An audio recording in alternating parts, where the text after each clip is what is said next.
Ray Rangkuti marah Jokowi disebut pembawa acara Kompas TV sebagai presiden ke-7. Menurut Ray Rangkuti, harusnya Jokowi disebut mantan presiden. Ray Rangkuti ini memang seperti ada dendam kesumat kepada Jokowi. Padahal lumrah menyebut mantan pemimpin negara itu sebagai presiden sesuai periodenya masing-masing. Seperti Soekarno disebut presiden pertama dan SBY presiden ke-6. Untung ada pengamat politik Agung Baskoro. Dia pun langsung skakmat Ray Rangkuti. Menurutnya menyebut Jokowi sebagai presiden ke-7 itu sebagai pengakuan atas jasa-jasanya. Begitu juga untuk presiden yang lain, seperti Megawati juga disebut presiden ke-5.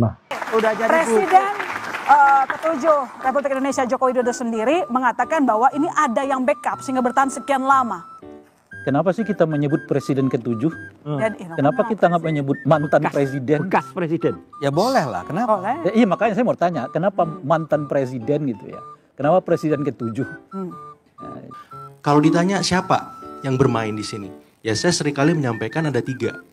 Ya, orang-orang yang tidak atau kecewa dengan Pilpres 2024 hasilnya seperti itu. Yang kedua, ada punya kepentingan di 2029. Yang ketiga, ada punya kepentingan 2029. ya pasti. Karena ini kan saling berkelindan keduanya. Yang ketiga, yang kemudian kecewa dengan kinerja Presiden Jokowi 2 periode. Dan saya di sini tidak sepakat sama Bang Rey gitu. Kalau misalkan kita kenapa harus memanggil dia presiden ke-7 atau presiden ke-1, presiden ke-2? Buat saya itu penting. Konstruksi kita berbangsa harus menghormati jasa-jasa para presiden kita sekecil apapun itu. Ya karena kalau nggak seperti itu bangsa ini nggak akan pernah besar. Itu kan sama dengan mengatakan kalau saya sebut mantan presiden.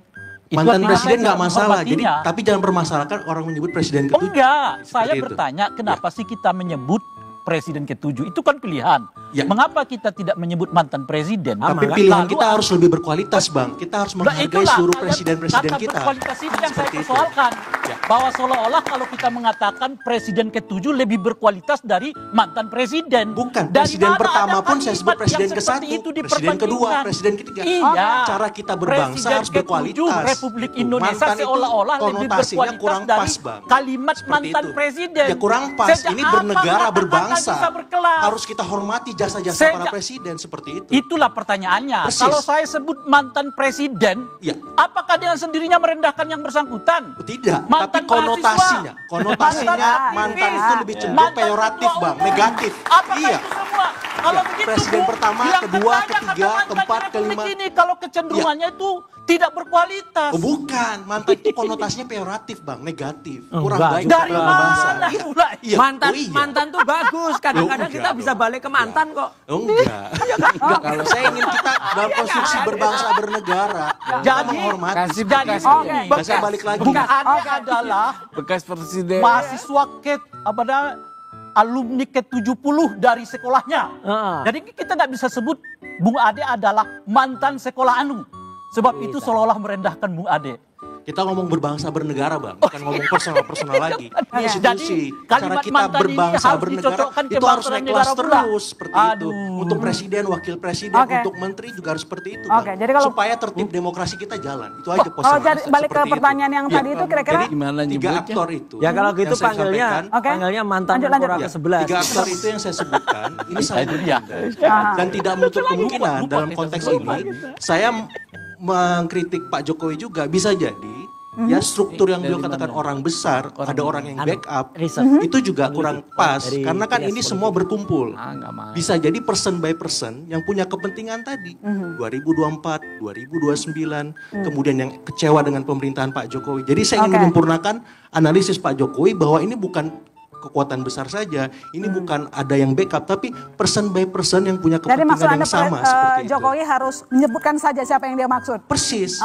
Supaya apa? Supaya kita tidak gaduh, supaya jelas nih arahnya kemana. Karena person by person dalam era seperti sekarang, teknologi, kemudian ada kemelekan informasi yang dahsyat, sangat mungkin yang tidak terhubung tadi jadi satu, jadi punya kepentingan.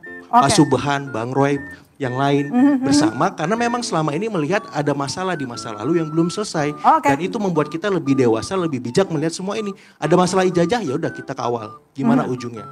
Nggak ada masalah juga kita kawal. Maksud saya kita objektif saja. Supaya apa? Supaya kualitas kita berbangsa dan bernegara nanti lebih baik. saya sambung lagi ke sana Mas Agung. Saya ke Bang Rifai. Bang Rifai, carut marut gugatan dan pelaporan terkait ijazah ini. Apakah ini hukum jadi alat politik jadinya? Oke, jadi memang saya ikut ini kan sejak tahun 2022. Pertama kali ijazah Pak Jokowi dipersoalkan oleh teman-teman TPUA. Bambang Tri, jadi Bambang Tri yang menggugat tapi menguasakan kepada teman-teman TPUA. Masuk tahun 2022, di tingkat PN sudah diputus, dinyatakan tidak dapat diterima, masuk ke tingkat banding. Yang menjadi menarik saat itu adalah kok tidak kasasi. Rata-rata setiap perkara sampai final ya, ini berhenti. Lalu saya sempat mendiskusikan, ini kenapa? Loh, pas berhenti ternyata Pilpres sudah selesai. Sehingga waktu itu kita lihat, oh ini tidak murni nih, karena biasanya full sampai Mahkamah Agung. Itu analisis ya, kembali lagi analisis. Kok selesai Pilpres dia berhenti. Pak Jokowi turun, kita sudah bubar, kuasa sudah berakhir. Tahu-tahu akhir tahun 2024, akhir tahun kemarin, masuk laporan baru ijazah di Barreskrim. Muncul lagi kok TPU lagi gitu kan. Nah, kita ikuti, nggak lama muncul gugatan-gugatan berikutnya. Digugat lagi di PN Surakarta, masuk lagi gugatan di PN Sleman gitu ya. Sekarang juga masuk lagi gugatan class action oleh Bang Sofik lagi di Surakarta, dan terakhir dari Bang Suban di PN Jakpus ya.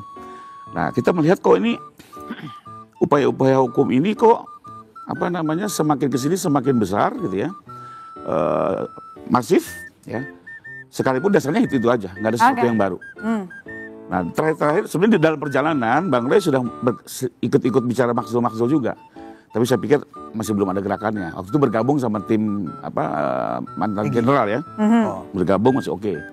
Nah, tapi masuk lagi gugatan Bang Suban dan bicara juga maksul, akhirnya kita bisa melihat bahwa prediksi kami dari beberapa tahun yang lalu, memang kita lihat akhirnya bahwa seolah-olah ini hak masyarakat yang ingin menguji ya birokrasi kita gitu ya. Ternyata ujung-ujungnya lebih ke arah politik. Jadi itulah kenapa, dan semakin waktu seiring waktu semakin terbukti. Dan yang menarik kedua di sini Mbak, saya cukup apresiasi Pak Jokowi ya, terlepas ini klien saya. Beliau tidak reaktif loh. Ya, sebagai mantan presiden atau presiden ke-7, boleh dibilang baru pertama kali loh ada presiden digugat begitu gencar ya. Mohon maaf loh, Pak Soeharto aja nggak begitu-begitunya. Iya, Pak Soeharto secara masif gugat sana gugat sini, dan beliau mengikuti saja, sabar aja. Ya, semua diikuti satu persatu, dijawab satu persatu, karena memang satu, dia yakin betul apa yang diperolehnya selama ini adalah barang yang sah, benar. Lalu kedua, dia juga menurut saya sudah menghitung juga arah politik ini kemana. Dan juga sudah, urusan politik beliau sudah pakarnya lah. Kami hanya menangani secara hukum dan kami juga confident. Mas Roy, ini komentar sedikit Mbak, yang gugatannya Bang Suban tadi bilang kan sudah diterima di pengadilan. Diterimanya baru sekedar pendaftaran. Oh nanti ada eksepsi, ada putusan selah, ada putusan akhir. Nanti kita lihat dalam perjalanannya. Mas Roy, ini nggak cuma masalah hukum, nggak murni hukum. Ini ada sebenarnya kalau politik di situ. Kalau mantan presiden atau presiden ke-7, katakanlah kalaupun presiden ke-6, katakanlah kalau presiden ke-5 itu punya masalah, ya pasti digugat. Introspeksi diri dong, gitu. Kenapa dia banyak digugat? Ya pasti punya masalah banyak, gitu aja. Kalau enggak kan pasti presiden saya mau mengatakan begini. Apapun nanti putusannya, ujungnya ya politik. Taruh misalnya bisa dibuktikan bahwa ijazah itu palsu, ya kan? Khususnya yang berkaitan dengan ijazahnya Gibran. Udah palsu lah itu. Dengan sendirinya ya langkah politik terjadi.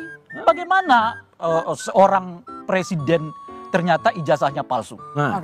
Itu dengan sendirinya politik. Cuma untuk mendasarkan diri melakukan gerakan politik itu harus ada dulu dasar hukumnya. Inilah Mbak. Tapi yang menarik itu Mbak, jadi kan sedih. Jadi kalau udah berkaitan dengan presiden, wakil presiden. Coba kita berpikir secara jernih nih teman-teman mahasiswa semua nih, pemirsa. Tahun 2022 Mas Bambang Tri menuduh ijazah Pak Jokowi itu ijazah yang palsu SD. Palsu, SMP palsu, SMA palsu. Oke. Tahun 2023-2024 TPUA dan Bang Roy bilang ijazah S1-nya palsu. Sekarang 2025 dia bilang lagi anaknya palsu. Oh iya, jelas segitu-gitunya gitu. Ada seseorang ijazah SD, SMP, SMA, S1 palsu. Bung Rifai. Secara common sense ya. Kalau gini loh saya, Bang Rifai, kalau Anda gelisah Bung Rifai, gelisah soal kok ayah dituntut soal ijazah palsu, anak dituntut soal ijazah palsu. Mestinya Katib menginjam Bung Agung tadi ya, kita berpikir demi kepentingan bangsa yang lebih besar. Kok ayah berkuasa, anak juga ikut berkuasa pada waktu yang bersamaan. Nah, kenapa? Itu problem berbangsa bernegara. Kenapa? Dan kalau itu nanti dipertanyakan bagaimana proses proses pertama. Kalau ada gelisahnya, Kalau itu jangan mestinya yang kita gelisahkan itu harusnya. kok bisa dinasti politik merajalela di politik Republik di ini? situ. Loh kan Jokowi sebentar udah ya. tidak Itu, berbuat. itu Jokowi pertanyaan. tidak Oke, berbuat. saya- Proses politik. Bang, Kan dinasti kita politik. sepakat reformasi harus kita jaga. KKN Betul, harus kita berantas. betul. Tapi Dan- konstruksinya adalah begini. Dan sudah jelas Seseorang itu bisa Pujangga menjadi lama pejabat udah bilang dengan dua itu. cara. Diangkat dan dipilih. Ya. Iya. Oke? Iya. Kalau diangkat, kita tolak, kita lawan. Itu bukan lagi Tapi kalau dinasti. dipilih rakyat, sorry Bang. Itu lagi bukan Itu hak dinasti konstitusi setiap warga itu, negara. Bung. Setiap warga negara berhak memilih dan dipilih. Dinasti Apa salahnya kalau kalau dipilih yang oleh Anda rakyat? sebutkan Sudah itu udah diarahkan negara ke kerajaan. situ. Kalau diangkat itu negara kerajaan. Iya. Dinasti itu dalam proses yang Dulu kita kita kan sebut ribut reformasi pemilihan karena itu. dulu Mbak Tutut diangkat oleh Pak Harto sebagai menteri. Makanya itu menjadi KKN. Itulah sebabnya kita lawan dahulu. Betul. Dan Maka sekarang sekarang dipilih juga rakyat. kita lawan. Oke. Kan tidak Iya. jelas. Kalau praktek yang sama kita Kita lawan. lanjutkan Abang lagi mau nanti. bilang, Saudara. abang mau bilang, seluruh anak pejabat tidak boleh berkarir, baik diangkat maupun dipilih. Enggak Abang melanggar begitu, hak asasi manusia, Bung. menghambat, Itulah pas, melanggar hak itulah, konstitusi setiap warga itulah. negara. Makanya kita menyebut tadi kata pada waktu yang bersamaan. Jadi kalau sekiranya presiden ada jedanya dengan anaknya 5 tahun, apa-apa. tidak ada masalah. Tinggal dibuat hukumnya kalau begitu. Oke. Dibuat hukum. Tapi yang Itulah, jelas gini, Bung. Terkait soal tuduhan Ray Rangkuti bahwa Jokowi melakukan dinasti politik. Ini juga sesat, karena dinasti itu hanya di zaman kerajaan. Di era demokrasi tidak mengenal dinasti, karena semua pemimpin dipilih secara demokratis dan langsung oleh rakyat. Contohnya saja AHY, pernah kalah di DKI Jakarta walaupun anaknya Presiden SBY. Puan juga malah kalah di internal PD Perjuangan, karena surveinya jauh di bawah Ganjar Pranowo. Ray Rangkuti sepertinya harus belajar ke Fahri Hamzah soal dinasti dan demokrasi. Memang di dalam demokrasi tidak ada dinasti. Kan dinasti itu terminologi yang berkaitan dengan pewarisan dengan darah, ya kan? Seperti di dalam zaman kerajaan-kerajaan di Indonesia dulu. Jadi pewarisan kekuasaan oleh darah. Karena saya raja, maka anak saya juga adalah calon raja. Dalam demokrasi tidak ada. Tapi kalau disebut dengan keluarga politik, gitu. Iya, ada keluarga politik. Keluarga Kennedy di Amerika, keluarga Bush di Amerika.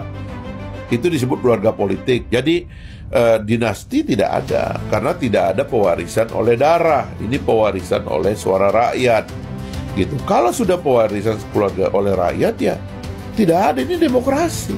Kadang-kadang ini kita berlebih-lebihan di dalam berteori begitu ya. Karena itu kemudian sakit hati kita pribadi justru menjadi argumen yang paling kuat dari pandangan-pandangan kita. Akhirnya kacau begitu. Bagi saya, Ray Rangkuti ini dalam bernarasi lebih mengedepankan rasa kebencian. Sehingga sebagai pengamat politik, dia sering tidak berimbang. Dia selalu menyerang Jokowi di berbagai kesempatan. Padahal sebagai pengamat politik harusnya netral. Sehingga bagi saya, Ray Rangkuti ini tidak layak disebut pengamat politik. Dia lebih tepat disebut sebagai pembenci Jokowi seperti Roy Suryo CS. Salam kontra narasi.